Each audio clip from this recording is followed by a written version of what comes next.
Mrs. Morris asked us to present an article chosen in class. This document is an article extracted from the Telegraph and entitled "Apple Criticized for Making Phone Too Big for the Average Female Hand as it announced new iPhone."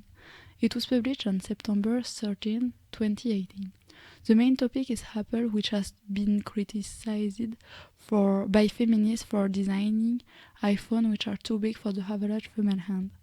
The document is composed of two parts. First of all, there are different testimonies of women. Then there are information explained with specialists. This article relates the problems that women have about their phones.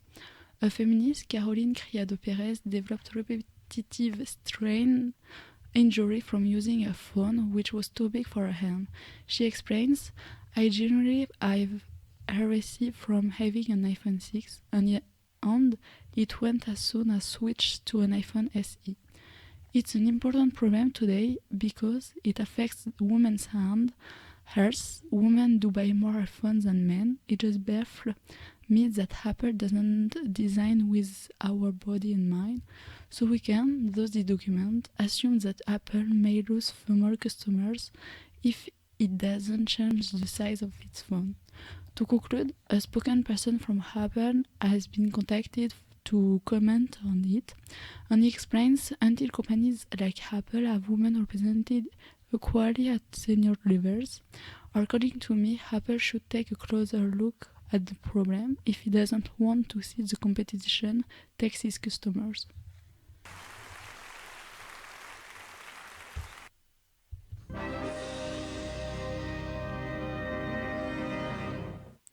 Now let me talk about an article extracted from Good Call and entitled "Study Revolves. Students Sleep About." Now much is enough. The main topic is student sleep habits. The article is composed of three parts. Firstly, the journalist informs us about the student sleep patterns. The average duration of sleep for the student was 7.3 hours on weeknights and 7.338 hours on the weekend. Only 54% of students are sleeping more than 7 hours of nights. Moreover, the article talks about the impacts of sleep deprivation. The survey shows us the consequences of the students' sleep deprivation make some consequences that created daytime sleepiness, depressed mood, poor memories, difficulty of concentrating, increased risk of obesity, impaired glucose tolerance, increased risk of hypertension and cardiovascular disease, anxiety systems, increased instance of alcohol used. Finally, the survey helps us to know to get more sleep. It suggests that we follow these few instructions to get a better sleep. To accomplish this goal, you must make sleep a priority. Keep lights dimmer after sunset to help your body's circadian clock align with the sun and make it easier to fall asleep. Keep sleeping spaces dark, create a quiet sleep environment, minimize clutter in sleeping areas, lower the temperature to mid to upper 60 degrees. To conclude, sleep is necessary to feel in better condition. The survey shows the students' sleep patterns, the impacts of sleep deprivation, and helps to get more sleep. I chose this article because it's interesting to know the consequences of a lack of sleep, and I can compare the study with myself.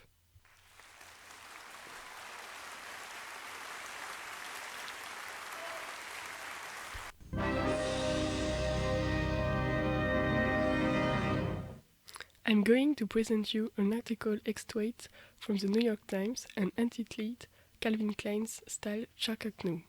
It was published on September 12, 2018 by Vanessa Friedman. The journalist informed us about the place of the fashion show of Calvin Klein in the Fashion Week in New York. This document is composed of two parts. The first one is about the history of the collection and the decision of Ralph Simon, the chief creative officer. The second one focuses on the clothes of this one. First of all, Vanessa Friedman explains that the setting of the collection was the beach, and the main topic is the second the shark actually appears. Then, she relaxed the show and she describes the clothes presented during the show. The main news are the miniskirt and the Capuchinist floral and leopard. Also, we can see swingy pleat skirts. There were oversized tweed blazer and chunky fisherman knits.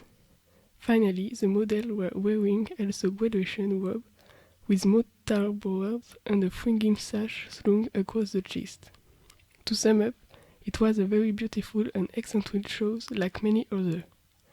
I chose this article because I think that the fashion is a topic which can interest a lot of people.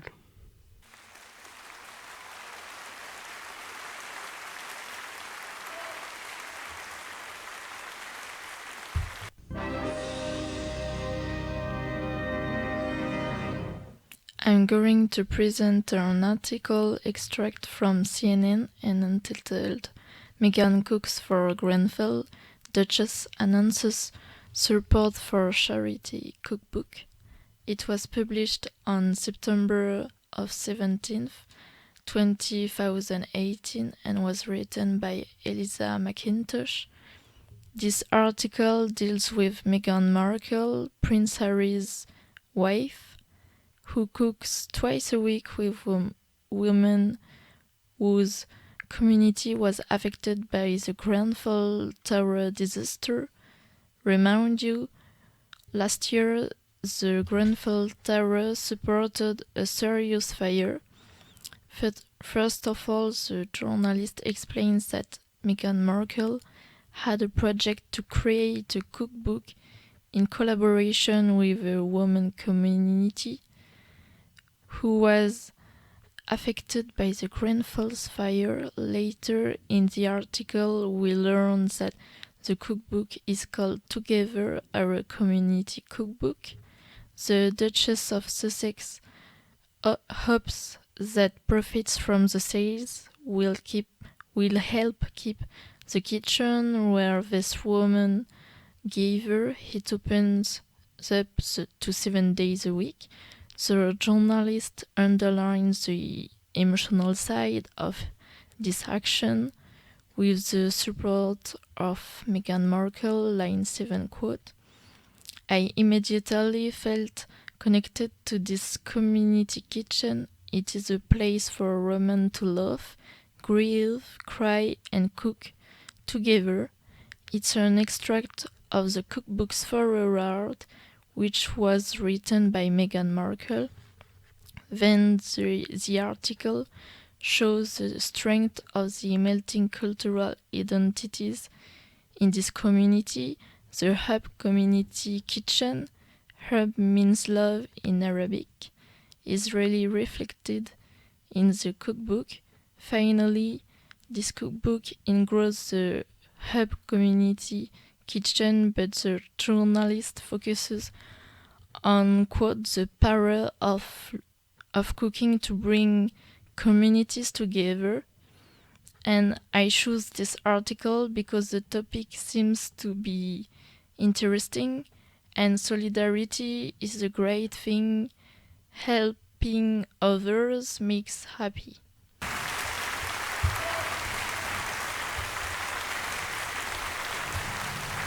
This is the Pearl Channel, operated by Television Broadcasts Limited, closing down transmission for the night.